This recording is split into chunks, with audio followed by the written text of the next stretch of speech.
Hello friends, मैं doctor Saroj Chahar और आज का मेरा टॉपिक है कम्युनिकेशन इन हनी बी, यानी मधुमक्खियाँ किस तरह से आपस में कम्युनिकेट करती हैं, एक दूसरी को अपनी सूचनाएं पहुंचाती हैं।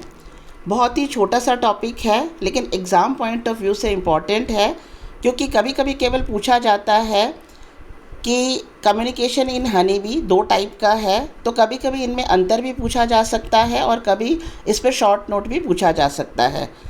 तो हम यहाँ शुरू करते हैं। ये डायग्राम आप यहाँ पर देख रहे हो, round dance and tail waggle dance.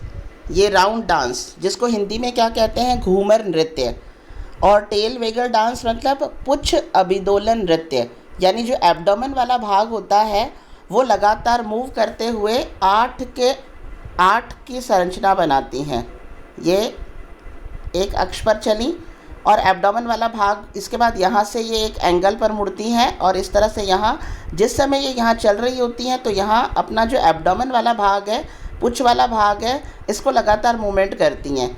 फिर एक चक्कर काटने के बाद ये यहाँ इस तरह से ये 8 के डिग्री का बनाती हैं, तो इसको कहते हैं टेल वेगल डांस। और ये घूमर नृत्य मतलब अपने छत्ते पर आती हैं और उसके बाद में ये इस तरह से एक पर्टिकुलर डायरेक्शन में घूमेंगी, कुछ समय रुककर फिर ये ऑपोजिट डायरेक्शन में भी घूमती हैं इस तरह से। तो इसके द्वारा हम ये कह सकते हैं कि दो टाइप्स ऑफ जो है ये डांस करती हैं to convey the message to other workers of the other workers. ठीक है, तो दो प्रकार का डांस हो गया, जैसा कि चित्र में बिल्कुल साफ नज़र आ रहा है, round dance and tail waggle dance, यानी घूमर नृत्य तथा पुच्छ अभिदोलन नृत्य। अब हम शुरुआत करते हैं इसको स्टार्टिंग से कि कौन से वैज्ञानिकों ने इस पर कार्य किया और इनके बारे में डिटेल हमें बताया। कार्ल वॉन फ्रेंच जो वैज्ञानिक हैं, इन्होंने 20 सालों तक मधुमक्खियों के करीब रह करके इनका अध्ययन किया और इनका जो वर्क था वो था एपिस मेलिफेरा पर। उसके बाद में इनके साथी रहे लॉरेंस और टिनबर्जन, और इन तीनों को ही 1973 में नोबेल प्राइज़ जो है मिला ये कम्युनिकेशन के बारे में बताने के लिए। तो हमें कौन से वैज्ञानिक ध्यान में रखने हैं, Karl von Frisch, Lorenz and Tinbergen, जिन्हें 1973 में नोबेल पुरस्कार से सम्मानित किया, ये बताने के लिए कि हनी बी किस तरह से कम्युनिकेट करती हैं। ठीक है, और इनका जो वर्क था वो एपिस मेलिफेरा पर था।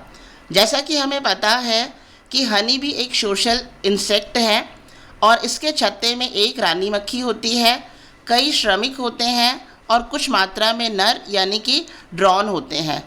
तो जो वर्कर्स होते हैं इनके ऊपर सारी कार्य की जिम्मेदारी होती है। इन्हीं वर्कर्स में से कुछ जो वर्कर्स होते हैं, यानी लगभग 5 से लेकर के 35% वर्कर, यहाँ मेंशन किया गया है 5 से लेकर 35% वर्कर जो होते हैं वो अग्रचर मक्खियाँ होती हैं, यानी उन्हें ट्रेनिंग दी जाती है कि आगे चल कर के या छत्ते से बाहर निकल कर के फ्लावर्स के बारे में, उसकी क्वालिटी के बारे में, उसकी दूरी के बारे में, उसकी सूचना जो है लेकर के आना।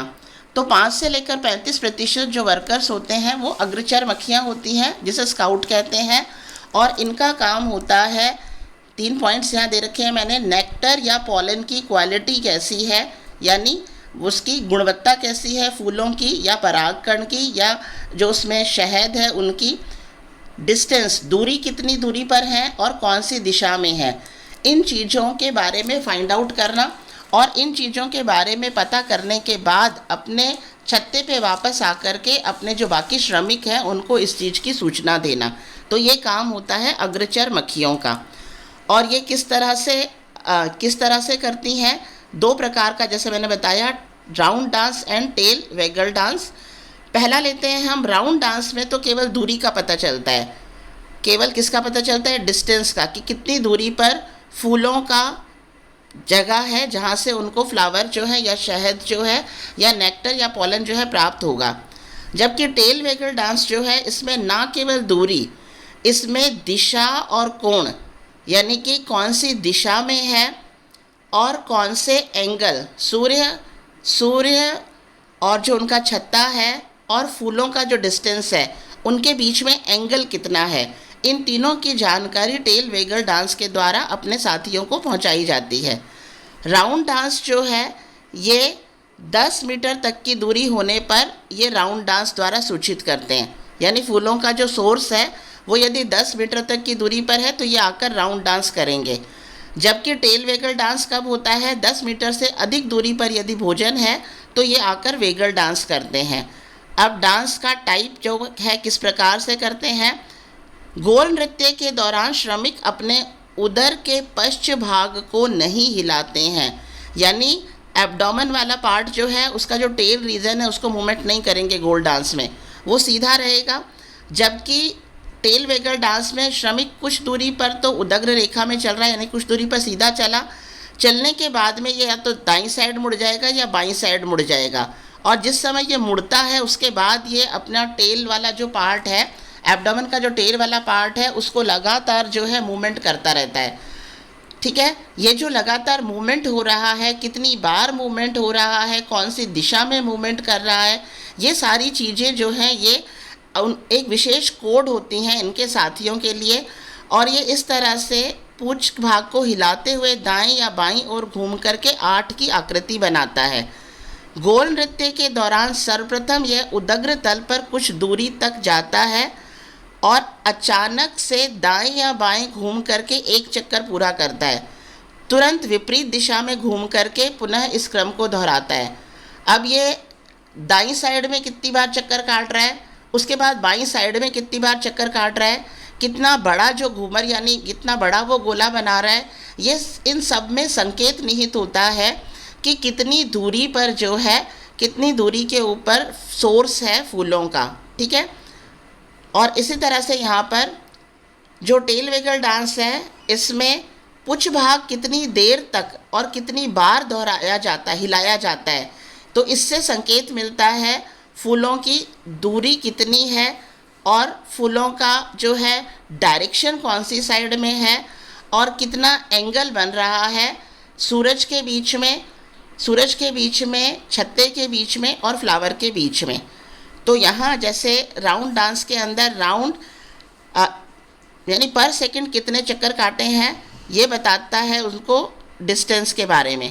1 सेकंड में कितने राउंड काट रहा है इससे उनको डिस्टेंस का ज्ञात होता है। ठीक है, अब हम लेते हैं यहाँ पर, ये हाईलाइट किया हुआ है मैंने यहाँ पर, ये है नृत्य करते समय वह भोजन की मात्रा का गहरा संबंध होता है, यानी कितनी देर तक वो नृत्य कर रहे हैं और किस डायरेक्शन में घूम रहे हैं, कितना जो है जैसे अभी टेल वेगल में बताया कितना उन्होंने अपने एब्डोमेन को मूवमेंट किया है। तो ये सारी चीज़ों का संबंध किससे है, भोजन की मात्रा से संबंध होता है। फूलों के स्थलों से भ्रमण कर लौटे अग्रचर श्रमिक आने के बाद में अपनी देह और पंखों का प्रदर्शन करते हैं। तो जिस समय वो अपनी बॉडी और विंग्स का प्रदर्शन करते हैं तो जिन फूलों पर वो बैठकर आए हैं उन फूलों की जो खुशबू है, जो महक है, वो पूरे छत्ते पर बिखर जाती है। तो जो बाकी श्रमिक होते हैं वो आइडेंटिफाई कर पाते हैं कि हमें इस खुशबू वाली जगह पर जाना है। दूसरा, ये एक विशिष्ट प्रकार के फिरोमोन्स भी सिक्रीट करते हैं और इन फिरोमोन्स को भी अन्य जो श्रमिक हैं वो ग्रहण करते हैं और इनसे भी इनको कुछ सूचनाएं फ्लावर के बारे में, उनकी दूरी के बारे में ये पता चलती है। ठीक है, अब हम लेते हैं यहाँ पर, फिर हाईलाइट किया हुआ है मैंने यहाँ पॉइंट, यहाँ क्या दे रखा है, यह क्रियाएं उसी स्थिति में की जाती हैं जब फूलों की गुणवत्ता निश्चित स्तर की हो और दूरी भी उपयुक्त हो, यानी फ्लावर की क्वालिटी अच्छी हो और उनका डिस्टेंस एप्रोप्रिएट हो, तो वो जो है ये 8 की आकृति का जो नृत्य है वो करती हैं। यदि इससे अधिक गुणवत्ता वाले फूल उन्हें कम दूरी पर मिल जाते हैं तो ये 8 की आकृति वाला डांस यानी टेल वेगल डांस नहीं करेंगे। ठीक है, तो इसे मैंने यहाँ इंग्लिश में भी मेंशन किया है, क्वालिटी एंड डिस्टेंस अगर एप्रोप्रिएट है तो ही ये 8 का जो है ये डांस करेंगे, टेल वेगल डांस करेंगे। अगर हाई क्वालिटी के फ्लावर्स अवेलेबल होते हैं कम दूरी पर तो ये 8 का नृत्य नहीं करेंगे, तो ये घूमर नृत्य के द्वारा सूचना पहुंचा देते हैं। ये दोनों डायग्राम हमें बनाने हैं, बहुत सिंपल डायग्राम बनाए हैं मैंने यहाँ पर। अब हम यहाँ लेते हैं उसके बाद 1942 में वेनर नामक वैज्ञानिक ने यह भी बताया कि किस तरह से जो हम करते आए हैं ना कि एंगल का भी पता चलता है ना, कि कौन से एंगल पर छत्ता, सूर्य ये हम यहाँ लेते हैं, ये डायग्राम से मेंशन किया है मैंने, ये इनका छत्ता है, ये सूरज है और यहाँ मान लो फ्लावर्स हैं, ठीक है। तो जब ये डांस कर रहे हैं 8 वाला डांस यानी टेल वेगल डांस, तो उसके टाइम पर ये जो एंगल बन रहा है सूरज के बीच में, छत्ते के बीच में और फ्लावर के बीच में, तो ये एंगल भी वो किस तरह से बताते हैं, यहाँ देखें आप, यहाँ पर ये पहले एक सीधी रेखा में गमन करते हैं, है ना। सीधी रेखा में गमन करने के बाद ये यहाँ पर एक साइड में मूव कर रहे हैं, तो यहाँ जो वर्टिकल, यहाँ वर्टिकल में इन दोनों के बीच में जो एंगल बन रहा है, ये एंगल वास्तव में बताता है किसके बीच का एंगल, छत्ते, सूरज और फ्लावर के बीच में जो एंगल बन रहा है उसका। तो जब ये जो स्काउट बी होती हैं, ये आकर के डांस करना शुरू करते हैं, तो ये डांस कर रही है, इसके पीछे पीछे बाकी जो श्रमिक हैं ये इसको फॉलो करते हैं, यानी इस पाथ को फॉलो करते हैं। जैसे जैसे ये डांस कर रही है, ये लोग भी पीछे पीछे इसको फॉलो करते हैं, और जब ये फॉलो करते हैं तब इनको अप्रोप्रिएट पता चल जाता है कि कितनी दूरी पर जो है फ्लावर्स हैं, कौन सी उनकी क्वालिटी है और कितना वो एंगल बन रहा है उस सोर्स का, उनके छत्ते से, ठीक है। तो यहाँ इसको शॉर्ट में मेंशन किया है मैंने, in the vagal run the more rapidly be perform, यानी जितना ज़्यादा उसका जो एब्डोमेन का टेल वाला भाग है, जितना ज़्यादा वो मूवमेंट कर रहा है, इसका मतलब भोजन उतना ही पास में है, या इन्वर्सली प्रोपोर्शनल है। Rapid movement is inversely proportional to the distance. यदि दोलन की क्रिया बहुत तेज़ है, इतना इसका मतलब भोजन उतना ही पास है। दोलन की क्रिया जो अगर दूर है, अगर स्लो है, इसका मतलब उतनी ही दूरी पर क्या है, सोर्स है, ठीक है। तो इन्वर्सली प्रोपोर्शनल है डिस्टेंस के।